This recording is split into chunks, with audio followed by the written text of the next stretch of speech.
The promise of spring Josephine Hayes tugged at the sleeves of her worn cardigan as she hurried across the university courtyard.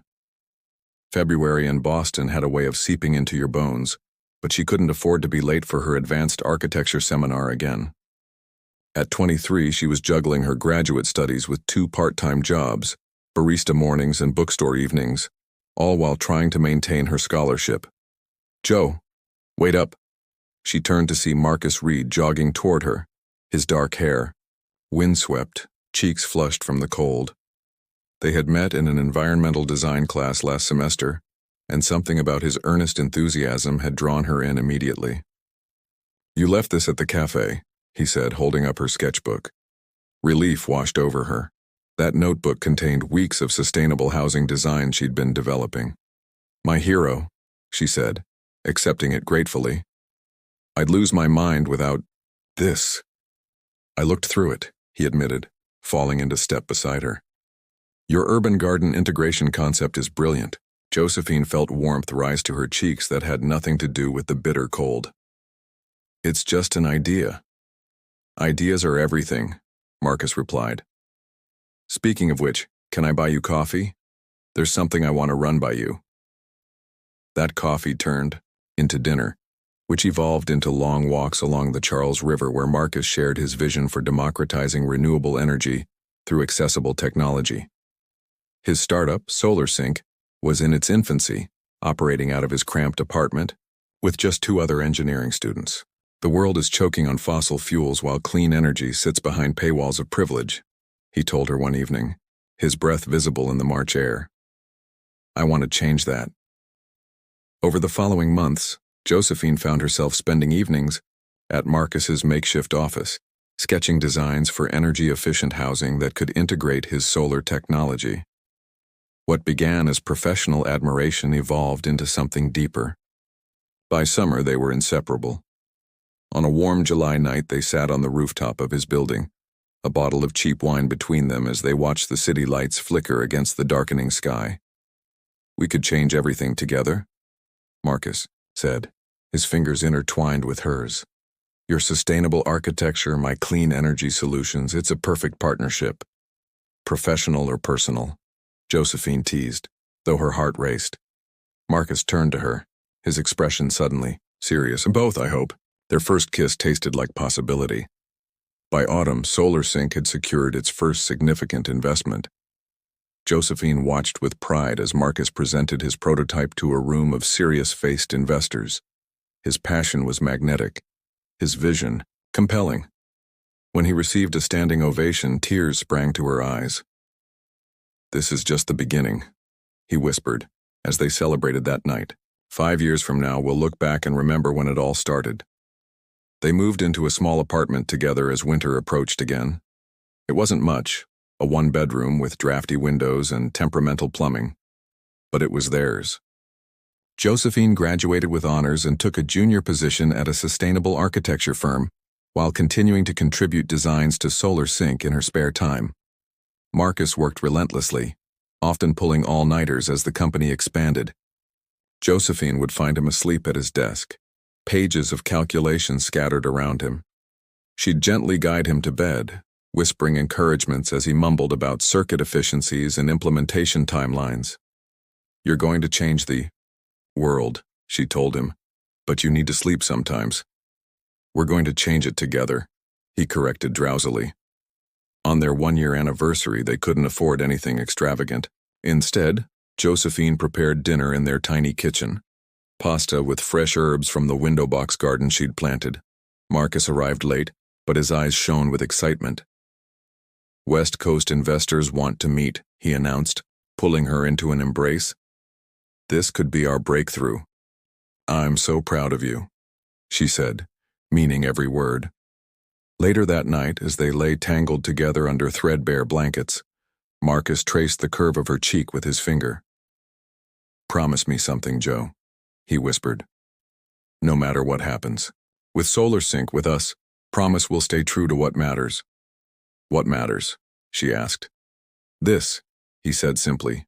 "Us, the work, making a difference, not losing ourselves." "I promise," she said, not knowing then how difficult that promise would be to keep. Outside, the first snow of December began to fall, blanketing the city in pristine white, a clean page, waiting for their story to unfold. Winter's cruel. Edge 2 years passed in a blur of milestones. SolarSync secured a patent for Marcus's revolutionary microgrid technology, followed by a series of increasingly substantial funding rounds. Their cramped apartment was exchanged for a spacious loft in a trendy neighborhood, though Josephine rarely saw Marcus there. The company consumed him, transforming from scrappy startup to legitimate contender in the clean energy market. Josephine watched the gradual metamorphosis with mixed emotions. Pride in Marcus's accomplishments warred with concern over the subtle changes in his demeanor. The passionate idealist who had once talked about democratizing clean energy now spoke more about market share and profit margins. His vocabulary shifted from we to I when discussing company achievements.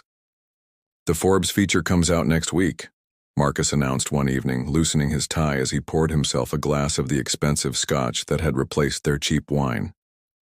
He had just returned from a 3-day business trip to Silicon Valley, his third that month. Josephine looked up from her drafting table where she'd been finalizing designs for a community housing project. That's wonderful. Are they focusing on the environmental impact angle we discussed? Marcus's expression flickered with something like impatience. It's more of a profile piece on disruptive innovators. My PR team thought it would position us better for the next funding round. Your PR team, Josephine echoed quietly. The company is growing, Joe. We need to professionalize.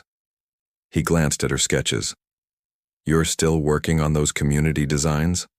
I thought we agreed SolarSync needed to focus on luxury markets first to establish the brand. You agreed, she corrected gently. I still believe affordable housing should be our priority. He sighed, checking his phone. We've been over this. We'll circle back to those projects once we're financially secure. The distance between them grew incrementally, measured in unreturned calls and separate social calendars. Marcus began attending exclusive networking events and industry galas alone, explaining that Josephine would be uncomfortable in such settings. She tried not to notice how many of these events featured photographs of him alongside polished, well-connected women who moved effortlessly through the worlds of tech and finance. On a rain-slicked Tuesday in April, SolarSync announced its first major acquisition, a competitor with complementary technology that doubled the company's valuation overnight. Marcus appeared on CNBC, confident and charismatic as he outlined his vision for the future.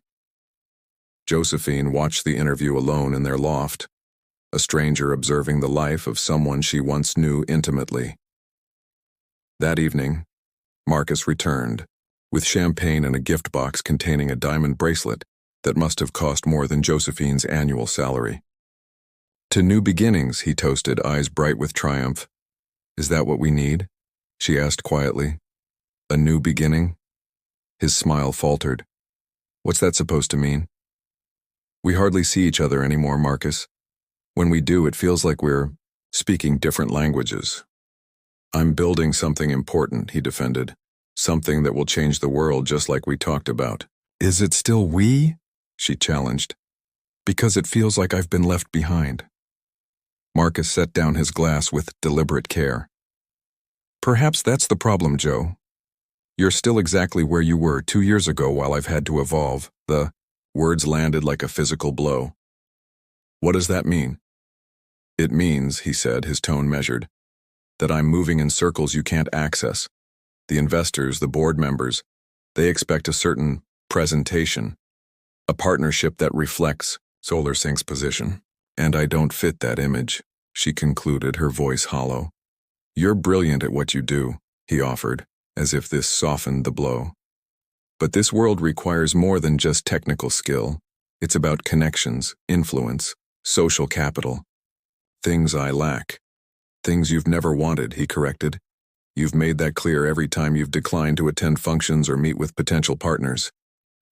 Because those events were about showcasing wealth, not advancing our original mission, Josephine argued, feeling the ground crumbling beneath her. We wanted to make clean energy accessible to everyone, not just another luxury for the privileged. Marcus's expression hardened.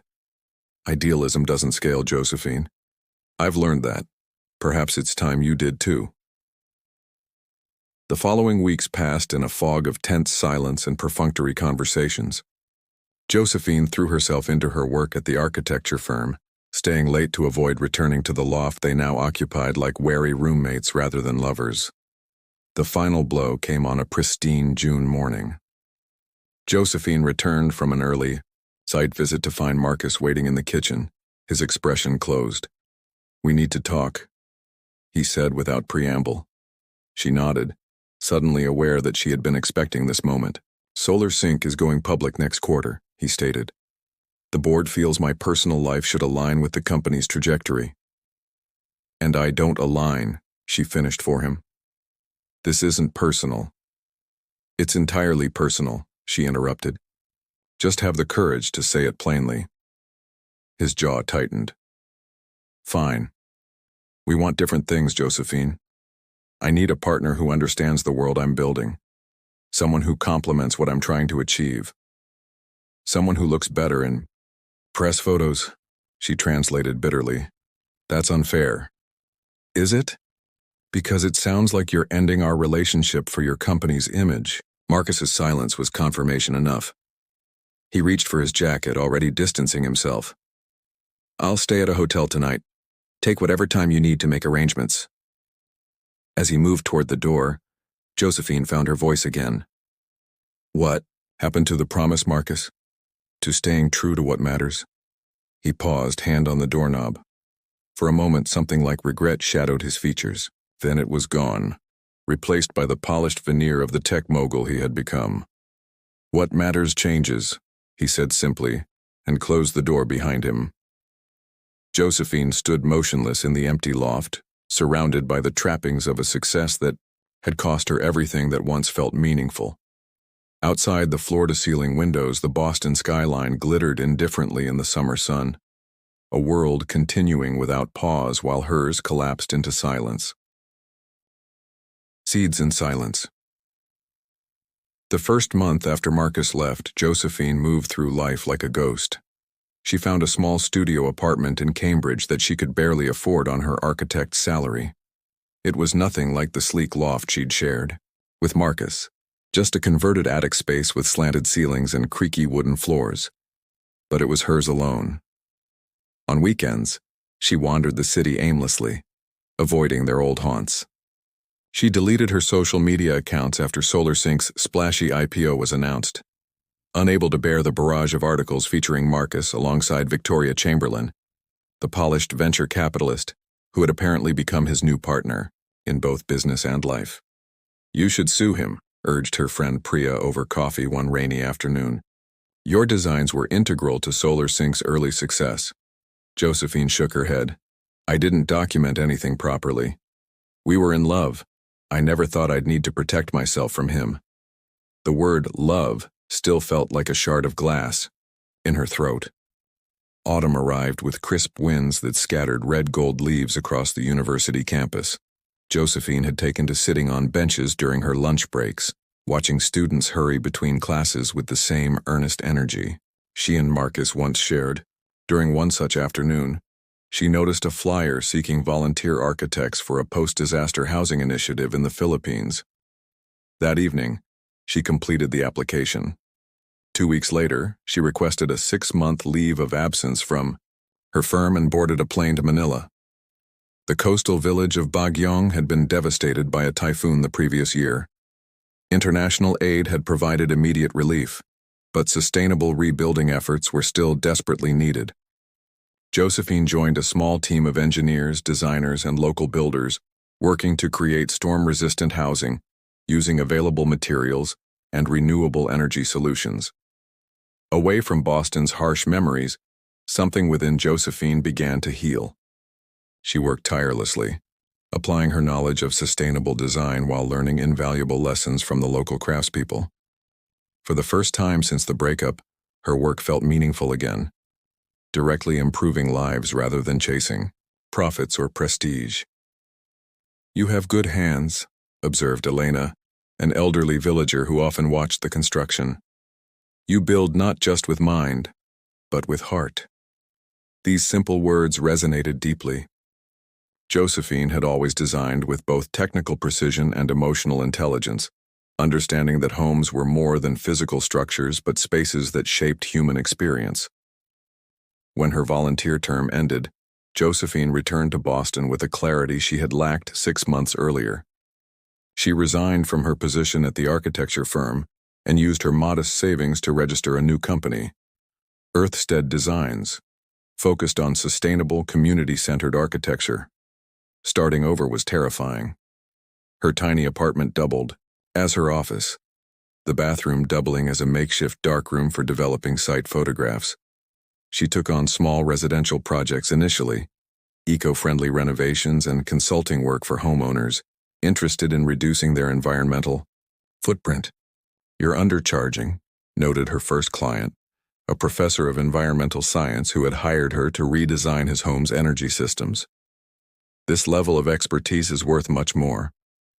I'm building a portfolio, Josephine explained. The work matters more than the fee right now. Word spread gradually through academic and environmental circles.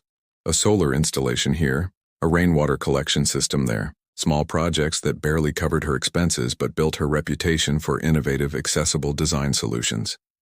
The turning point came unexpectedly. A nonprofit organization focused on urban renewal reached out after seeing her work on the professor's home. They were seeking proposals for converting an abandoned factory into affordable housing with community spaces and integrated urban agriculture. Josephine poured everything into her proposal, working through nights and weekends, drawing on her experiences in the Philippines while incorporating cutting-edge sustainable technologies. When the selection committee unanimously chose Earthstead Designs, she wept with a mixture of shock and vindication. The project required more resources than she had alone. Swallowing her pride, Josephine approached her former mentor, Professor Hiroshi Tanaka, who had recently retired from teaching. I need partners, she admitted over tea in his book-lined study. People who share my vision. Hiroshi studied her thoughtfully. You were always my most promising student, Josephine. Not because of your technical skills, though those were exceptional, but because you understood that architecture is fundamentally about humanity. With his guidance, she assembled a small team. Wei Lin, a brilliant structural engineer whose innovations in bamboo reinforcement had revolutionized eco-friendly construction. Gabriel Okafor, an urban agriculture specialist. And Dalia Rodriguez, a former corporate lawyer who had pivoted to focus on sustainable development policy. Together, they transformed the abandoned factory into Greenstead Commons, apartments powered by rooftop solar gardens, community spaces fostering neighborhood connection, and vertical farms providing fresh produce year-round.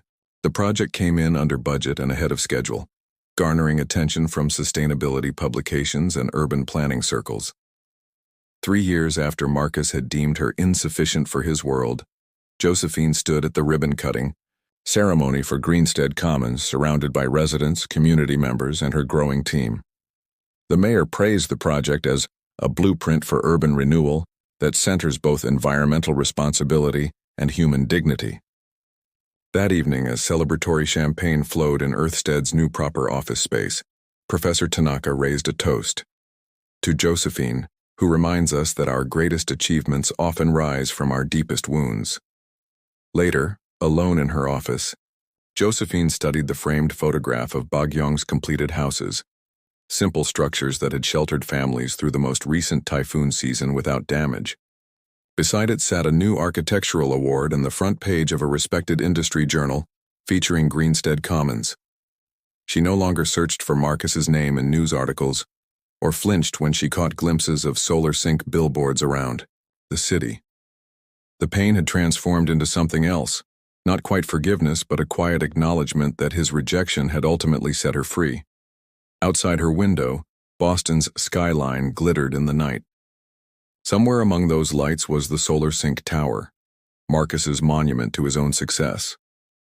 Josephine turned away from the view and focused instead on the blueprints spread across her desk, plans for her next project, a mixed-use development that would bring affordable housing and green space to a neglected neighborhood. This was her empire now, built not from broken promises, but from the steady accumulation of purpose, integrity, and genuine connection, values that Marcus had sacrificed at the altar of ambition, but which Josephine had cultivated into something lasting and true. Parallel orbits 5 years after founding Earthstead Designs, Josephine Hayes stepped into the grand ballroom of the Zurich International Convention Center, her heart beating a rapid tattoo against her ribs. The Global Sustainability Summit was the most prestigious gathering in the field, a confluence of innovators, policymakers, and industry leaders committed to addressing climate challenges. Her company's invitation had arrived 6 weeks earlier, along with a request for her to present Earthstead's revolutionary living circuit approach, an integrated system that transformed urban developments into self-sustaining ecosystems. "Ready for this?" asked Wei Lin, adjusting his bow tie as they navigated through clusters of attendees. "As I'll ever be," Josephine replied, smoothing the sleek emerald dress that Dahlia had insisted she purchase for the occasion. Gone were the cardigans and practical boots of her earlier years, replaced by a polished professionalism that reflected Earthstead's growing prominence. The company had expanded steadily, with offices now in Boston, Portland, and Toronto.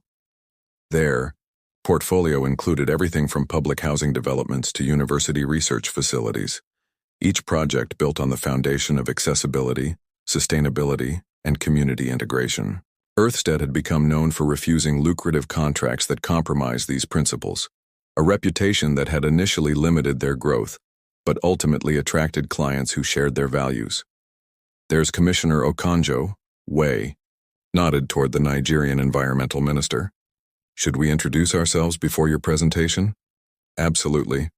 Her coastal resilience initiative aligns perfectly with—" Josephine's words died in her throat as her gaze landed on a familiar profile across the room. Marcus Reed stood conversing with a group of executives, his posture radiating the easy confidence of someone accustomed to commanding attention. He looked essentially the same, perhaps with a few strands of silver at his temples and slightly sharper angles to his face. The years had refined rather than altered him. "Joe?" Wei prompted, following her sightline. "Ah, your ex. I recognized him from the tech magazines. Former colleague," she corrected automatically, the practiced response whenever Marcus's name arose in professional contexts. Wei's knowing look suggested the distinction fooled no one. "Want to avoid that side of the room?" Josephine squared her shoulders. "No, I'm not hiding. This is our moment too." SolarSync had become a clean energy giant, with Marcus its celebrated founder and CEO. She had deliberately avoided tracking his trajectory, but certain details were unavoidable. His company's aggressive expansion, the occasional controversy over licensing practices, his much-publicized engagement to Victoria Chamberlain that had apparently ended as quietly as it had begun. The summit's opening reception passed without direct encounter, though Josephine felt the weight of observation several times.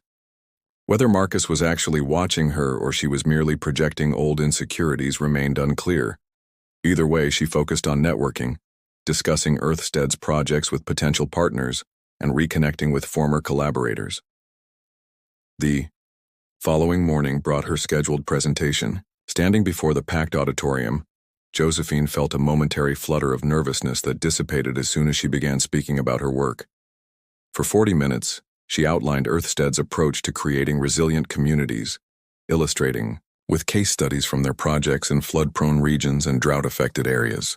"The future of sustainable development isn't about imposing standardized solutions," she concluded, but about designing adaptive systems that respond to local needs and conditions while fostering genuine community ownership. The applause was gratifyingly enthusiastic. As attendees approached with questions afterward, Josephine noticed Marcus lingering at the periphery, his expression unreadable. When the crowd finally thinned, he stepped forward. "Impressive presentation," he said, his voice triggering an involuntary cascade of memories. Your living circuit concept is remarkable. Thank you, she replied neutrally, searching his face for traces of the man she had once loved beneath the polished executive exterior. I wondered if we might discuss potential collaboration, he continued. SolarSync is developing next-generation energy storage systems that would complement your integrated approach. The proposal was unexpected. You want to partner with Earthstead? Our companies have complementary strengths, he replied smoothly. Your community integration expertise paired with our technological resources could accelerate implementation significantly. Something about his phrasing struck her as odd. Too practiced. Too careful. That's an interesting proposition. Perhaps we should involve our respective teams in a proper discussion. Of course, he nodded. Though I'd value your personal perspective. First, dinner perhaps for old colleagues. Josephine hesitated, weighing professional opportunity against emotional self-preservation. I have a dinner meeting with the Vancouver municipal representatives. Tomorrow lunch might work. They agreed to meet at a small cafe away from the main conference venues. The intervening hours gave Josephine time to prepare both professionally and emotionally, reviewing SolarSync's recent projects and steadying herself for whatever undercurrents might flow beneath their conversation. The cafe was nestled beside Lake Zurich, offering views of distant Alps beyond the sparkling water. Marcus was already seated when she arrived, having claimed a corner table with discreet positioning. You're looking well, Joe, he said as she settled across from him. Josephine, she corrected gently. Only friends call me Joe now. Something flickered in his eyes, regret perhaps, or simple acknowledgement of the boundary. Josephine, then. Earthstead has become quite the success story. We're doing meaningful work, she agreed, though on a different scale than SolarSync. Scale isn't everything, he replied, surprising her. Sometimes I think we've sacrificed depth for breadth. They ordered, navigating initial awkwardness through discussions of industry trends and mutual acquaintances. As their meals arrived, Marcus finally approached what seemed to be his actual purpose. I should be direct, he said, setting down his water glass. SolarSync's Meridian project is facing significant challenges. The integrated community development in Arizona, you may have heard of it. Josephine had indeed heard of Meridian, SolarSync's ambitious attempt to create a model sustainable city in the desert. Recent industry rumors suggested technical difficulties, and community resistance had plagued the project. The energy systems are functioning perfectly, Marcus continued, but the human elements are failing. Residents are disconnecting from the smart grid, community spaces sit empty, and environmental benefits aren't translating to quality of life improvements. Integration problems. Josephine nodded. Technology alone doesn't create community. Precisely why I wanted to speak with you. He leaned forward. Your expertise in human-centered design is exactly what Meridian needs. The irony wasn't lost on her. So the qualities that once made me unsuitable for your world now make me valuable. Marcus had the grace to look uncomfortable. I deserve that. But this isn't about us, it's about salvaging a project that could genuinely advance sustainable development. Why not approach Earthstead formally? Because the board wants to abandon the community aspects entirely and pivot to purely technological solutions, he admitted. I'm seeking alternatives before that decision becomes final. Josephine studied him, trying to discern his true motivation. You're going against your board? I'm trying to honor the original vision, he said quietly. The one we used to talk about. Before everything. The revelation shifted her perspective, slightly. Perhaps there remained some fragment of the idealistic Marcus she had once known. I'll need to see the full project documentation, she said finally, and any consultation would be through Earthstead, not personally. Of course, he agreed quickly. I can have the files sent today. As they concluded their meal, Marcus hesitated before asking, Do you ever think about how differently things might have gone? No, Josephine answered truthfully. I don't indulge in alternate histories. What happened shaped who I've become, and I wouldn't change that now. He nodded slowly. That's fair. For what it's worth, I've come to realize that success without purpose is surprisingly hollow. Purpose has never been your problem, Marcus, she observed. It was always about what you were willing to sacrifice to achieve it. Later that evening, reviewing the Meridian files in her hotel room, Josephine discovered something extraordinary. The original architectural plans incorporated elements strikingly similar to designs she had created years ago during their relationship, community, spaces and natural integration systems she had sketched in the notebook Marcus had once returned to her. Her influence had been there all along, embedded in his most ambitious project. And now, ironically, he needed her expertise to save it. Expertise he had once dismissed as insufficient for his vision of success. The realization brought not bitterness, but a strange sense of completion, as if a circle had been drawn around, their separate journeys connecting them in ways neither could have anticipated when their paths diverged. The language of stars' dawn broke over Lake Zurich, painting the water in shades of amber and rose. Josephine stood on her hotel balcony, watching early morning rowers glide across the glassy surface. Sleep had been elusive after her discovery. In the Meridian files, seeing her old designs incorporated into Marcus's flagship project had unsettled something she thought long resolved. Her phone chimed with a message from Dahlia. Board conference call in 30. Decision time on solar sync. Over the past week, Earthstead's leadership had thoroughly analyzed the Meridian situation. The project was indeed salvageable, but would require significant redesign of its community integration systems. If they accepted the contract, it would be their largest project to date, and their most controversial, given the history between Josephine and Marcus. I think we should take it, Wei had argued during yesterday's preliminary discussion. Not for Solar Sync, but for the residents. They deserve a community that functions.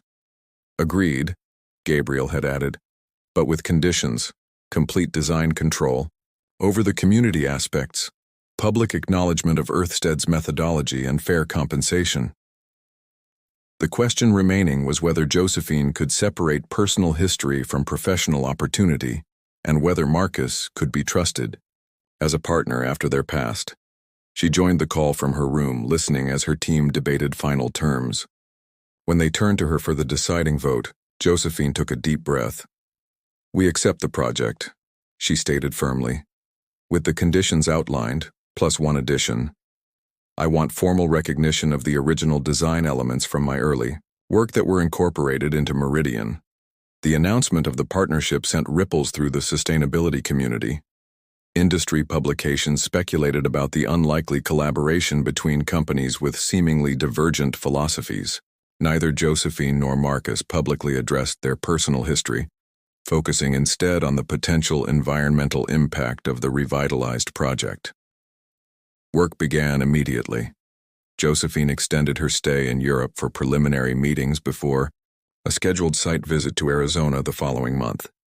In the interim, teams from both companies established communication protocols and shared relevant data.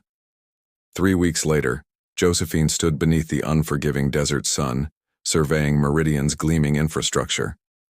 The development was visually stunning. Curved solar arrays resembling massive flowers, elegant wind catchers inspired by traditional Middle Eastern architecture, and water systems that mimicked natural watersheds. Yet the residential areas felt sterile, the community spaces unused, the human element clearly an afterthought to technological showcase. You see the problem, Marcus observed, joining her at the observation point overlooking the main plaza. I see multiple problems, she replied. The technology is impressive but intimidating. People feel like guests in a museum rather than residents in a home. Over the next 5 days, Josephine conducted interviews with community members, observed usage patterns and identified critical disconnections between Meridian's technological capabilities and human needs. Her team documented everything, preparing comprehensive recommendations for redesign. On the final evening, Marcus invited the combined project leads to dinner at his residence, a modernist structure perched on a ridge overlooking the development. As the meal concluded and team members dispersed to the terrace with drinks, He gestured for Josephine to follow him to his study. "I have something you should see," he said, retrieving a worn leather portfolio from his desk. "I found this when we were preparing the original Meridian documentation." He handed her the portfolio. Inside were her original sketches, dozens of pages from their early days together, design concepts she had created while they dreamed of changing the world. "You kept these," she said quietly, fingers tracing lines she had drawn nearly a decade earlier. "They were the blueprint for everything worthwhile I've built," Marcus admitted, his carefully maintained professional demeanor slipping. "Not just Meridian. SolarSync's entire community development division was shaped by these concepts." Josephine studied him, searching for the calculation that had characterized their last years together. Instead, she found something that looked remarkably like genuine regret. "Why didn't you ever credit me?" she asked. "At first, because I told myself these were just conversations we'd had, not formal designs," he answered, meeting her gaze directly. "Later, because acknowledging their source meant acknowledging how badly I'd failed us." The honesty was unexpected. Outside, the desert sky darkened to indigo, stars emerging with startling clarity in the pollution-free atmosphere. "I've been watching Earthstead's rise from a distance," Marcus continued. "Every project announcement, every award. I recognized your vision expanding beyond anything we'd discussed in those early days. It wasn't about proving something to you," Josephine clarified. "It was about being true to what I believed in." "I know," he nodded. "That's what makes it even more remarkable." They moved to the terrace, now empty as other team members had retired to their accommodations. Below them, Meridian's lights created a constellation of their own against the desert darkness. "I made a terrible mistake, Josephine," Marcus said finally. "Not just personally, but philosophically. I thought success meant expansion, acquisition, market dominance. I built exactly what I set out to build, and discovered it wasn't what I actually wanted." "What do you want now?" she asked. He considered the question carefully. "Purpose. Legacy beyond profit. To realign SolarSync with its original mission. And," he hesitated, "forgiveness, though I have no right to ask for it." Josephine leaned against the railing, contemplating the vast desert landscape.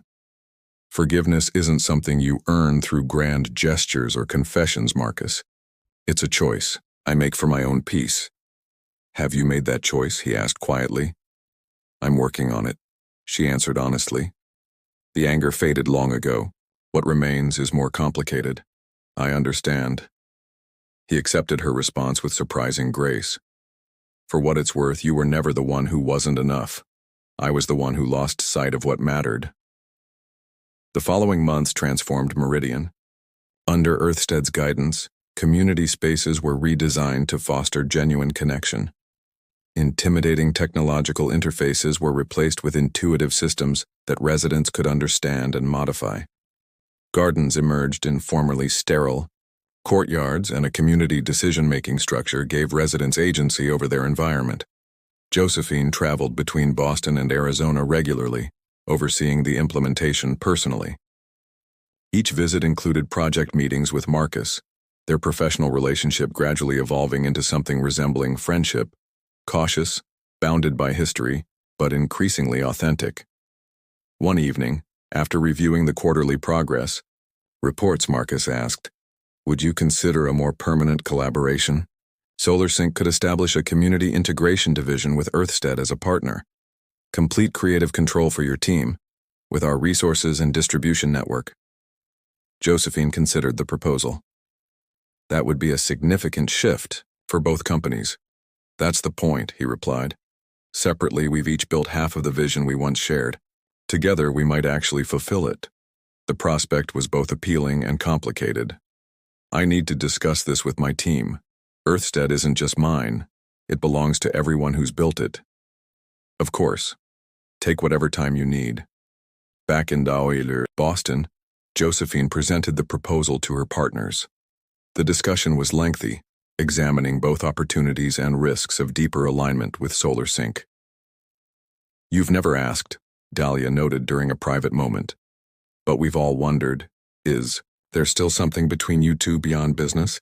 Josephine considered the question carefully. There's history, understanding, shared purpose. Beyond that, I don't know yet. Would you want there to be? Her friend pressed gently. The Marcus I see now resembles the one I first knew, Josephine admitted. But people don't truly change. They just reveal different facets of themselves under different pressures. I'm not willing to risk everything we've built on the hope that he's permanently realigned his priorities. The collaboration agreement was finalized 3 months later, a limited partnership focusing on specific projects rather than a full merger. The arrangement preserved Earthstead's independence while leveraging SolarSync's resources for greater impact. On the anniversary of the Meridian redesign launch, both companies hosted a community celebration in the development's Central Plaza, now a thriving public space where residents gathered regularly. Children played in the splash garden Josephine had designed, elderly residents tended community vegetable plots, and the once sterile technological showcase had become a genuine neighborhood. As twilight descended, Josephine found Marcus observing the festivities from a quiet corner. Satisfied with the outcome? She asked, joining him. Beyond my expectations, he acknowledged.